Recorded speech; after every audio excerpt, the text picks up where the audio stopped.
पिस्तूल बाळगल्याचा, सख्या चुलत भावाचा खून केल्याचा अशा प्रकारचे गंभीर आरोप असलेला हा गुन्हेगारी पार्श्वभूमी असलेला हा व्यक्ती आहे आणि अशा व्यक्तींनी जीवघेणा हल्ला करावा, हातात पिस्तूल आहे असं सांगितलं जातं, गाडीत ओढून खाली पाडलंय म्हणजे त्यांना खूनच करायचा प्रयत्न होता.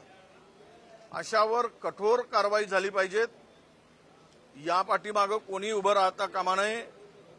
तो कुठल्या विचाराचा आहे किंवा कुठल्या पक्षाचा आहे, कुणाच्या जवळचा आहे याची अजिबात कोणीही त्याला पाठीशी घालण्याची हिंमत करू नये.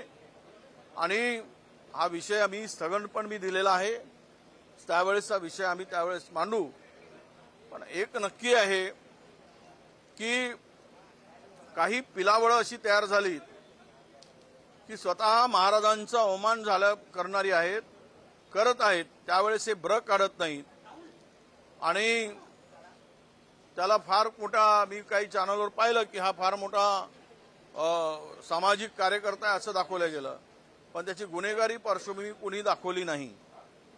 मुद्दाम आणि अशा लोकांचाच भरणा किंवा त्याला पद भारतीय जनता पक्षात का दिली जातात अशा व्यक्तींना? एकीकडे आमचा स्वच्छ कारभार सांगायचा, एकीकडे आम्ही कुठल्याही अशा हिंसक प्रवृत्तीला थारा देत नाही असं बोलायचं, आणि तिसरीकडे मात्र या प्रवृत्तीला पक्षात सामावून घ्यायचं. ही दुपट्टी भूमिका भारतीय जनता पक्षाची दिसते आहे. त्यांना ज्या ठिकाणी नेमल्या गेलं, माझं स्पष्ट सरकारकडे मागणी आहे, त्यावर कठोर शिक्षा व्हावी आणि खुनाचा प्रयत्न करण्याचा गुन्हा त्या ठिकाणी झाला पाहिजेत,